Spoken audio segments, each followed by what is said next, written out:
trop proches pour être pures.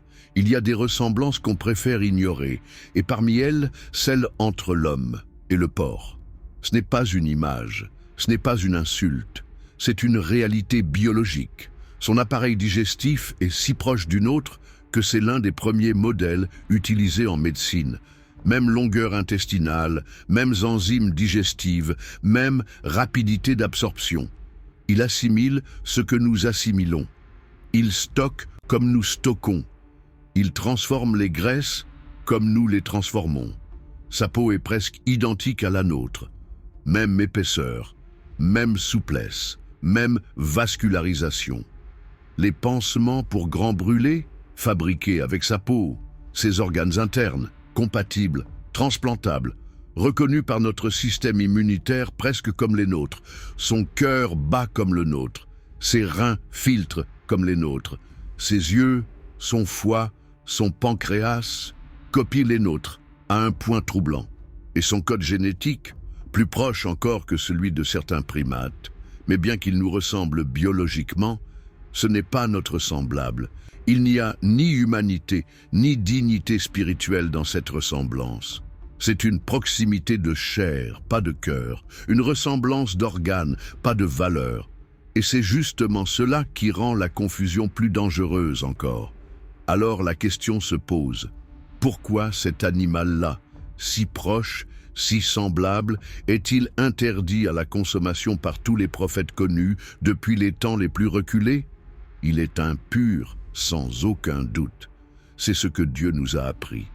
Mais il est aussi trop semblable, biologiquement trop proche. Est-ce qu'il y a une limite, silencieuse mais sacrée, entre le semblable et le consommable, entre ce qui nous reflète et ce qui nous met en danger par excès de ressemblance? Le porc vit dans la saleté. Il mange ce qui est impur. Il se roule dans ce qui est souillé. Il boit dans ce qu'il souille lui-même. Il avale ses excréments et même son propre vomi. Il peut manger ses petits, sans dégoût, sans retenue. Sa vie entière est un cycle d'impureté accepté. Et c'est justement ce mode de vie qui en fait un réservoir idéal pour les parasites, les virus, les maladies. Trichinose, ténia, hépatite, virus intestinaux, parasites très résistants. Il les porte, et à cause de sa proximité biologique avec nous, ces maladies trouvent facilement le chemin de notre organisme. Car la barrière entre les espèces s'affaiblit, se fond, s'efface. Ce qui vit en lui peut vivre en nous, et ce qui le contamine peut nous contaminer à notre tour. Et cela évoque une autre pratique universellement taboue, le cannibalisme. Manger un être humain entraîne des maladies rares et graves, encéphalopathie, altérations neurologiques, troubles irréversibles. Pourquoi? Parce que manger ce qui nous ressemble trop semble perturber des équilibres profonds. Et il y a un dernier signe sensible. Quand on égorge un porc ou un porcelet, il pousse des cris perçants, aigus, criant de douleur et de panique au sommet de leurs poumons. Des cris qui rappellent étrangement les pleurs d'un bébé humain.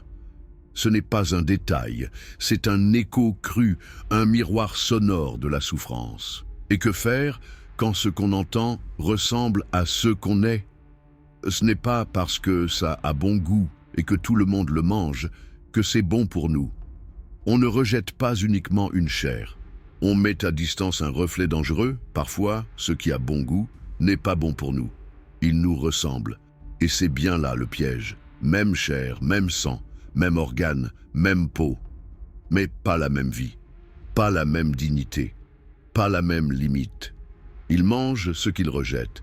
Il retourne sur son vomi. Il dévore ses petits sans trouble, sans conscience. Et nous voulons le manger alors qu'il nous ressemble. Mangerions-nous de l'humain? Quand la ressemblance efface la frontière, c'est le début de l'oubli. Et l'oubli ouvre la porte à ce que Dieu a interdit. Ce n'est pas une viande, c'est un monde d'impureté, de désordre, de confusion et de maladie. Et ce monde, il ne doit pas entrer en nous.